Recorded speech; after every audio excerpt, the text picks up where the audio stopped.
బిస్మిల్లాహిర్రహ్మానిర్రహీం.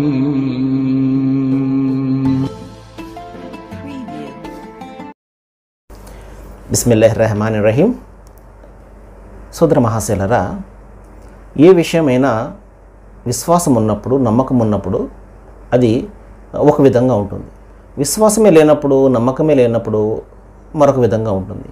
కాబట్టి ఇప్పుడు నా మాటలు ఒకవేళ నా పట్ల మీకు విశ్వాసం ఉన్నట్లయితే, ఈయన మంచి చెప్తాడు అన్న విశ్వాసం మీకు ఉన్నట్లయితే నా మాటలు కొన్ని ప్రభావాన్ని చూపిస్తుంటాయి. లేకపోతే అది మీకు విశ్వాసం లేదనుకోండి, ఆ మాటలు ప్రభావాన్ని చూపించవు. దైవ గ్రంథంలో దైవము, ఈ గ్రంథము ఎవరికి మార్గదర్శకత్వమో, మరి ఎవరు ఈ గ్రంథం నుండి ప్రయోజనాన్ని పొందుతారో, ఎవరు ఈ దైవ గ్రంథం నుండి తమ జీవితాలను ప్రక్షాళన చేసుకుని సరైనటువంటి మార్గంలో మరి నడుపుకుంటారో వారి గురించి తెలియజేస్తున్నాడు. జాలికల్ కితాబ్ లా రైబ్ అంటున్నాడు. అంటే ఈ గ్రంథము నా గ్రంథము, అంటే దైవ గ్రంథము, దైవం ప్రసాదించినటువంటి గ్రంథము. ఇందులో ఏ విషయం కూడా మానవ మాత్రులకు సాధ్యమయ్యే విషయం ఇందులో ఏమాత్రం కూడా లేదు.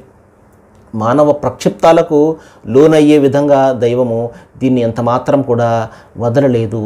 ఈ గ్రంథం యొక్క సంరక్షణ బాధ్యతను ఆయన స్వయంగా తీసుకున్నాడు. సోదర మహాశయులారా, సరే, ఈ గ్రంథం ఎవరికి మార్గదర్శకత్వం ఇక్కడ తెలియజేస్తున్నాడు.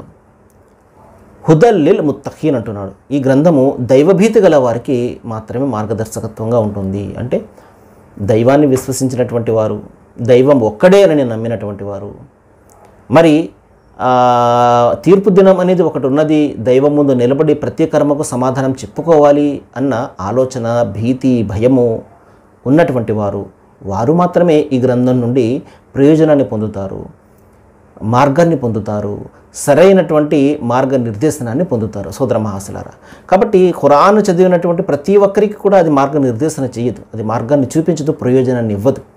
ఎవరైతే తనను విశ్వసిస్తారో అదంతా ఇది చాలా సహజం కదండి. ఇప్పుడు మనం ఒక డాక్టర్ దగ్గరికి వెళ్తాం, ఆ డాక్టర్ని మనం నమ్మినప్పుడు 50% జబ్బు తగ్గిపోతుంది.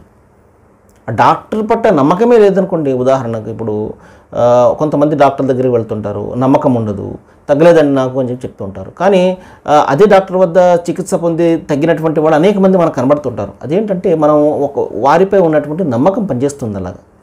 కాబట్టి ఈ గ్రంథాన్ని ఎవరైతే విశ్వసిస్తారో వారికి అది మార్గదర్శకత్వం. విశ్వసించినటువంటి వారికి కేవలము ఏ విధంగా అయితే మనము ఒక పేపర్ చదువుతామో, లేకపోతే ఒక నవల్ చదువుతామో, ఏ విధంగా అయితే చదువుతామో అదేవిధంగా ఆ దైవ గ్రంథం కూడా వారికి అదే విధంగా కనబడుతుంది.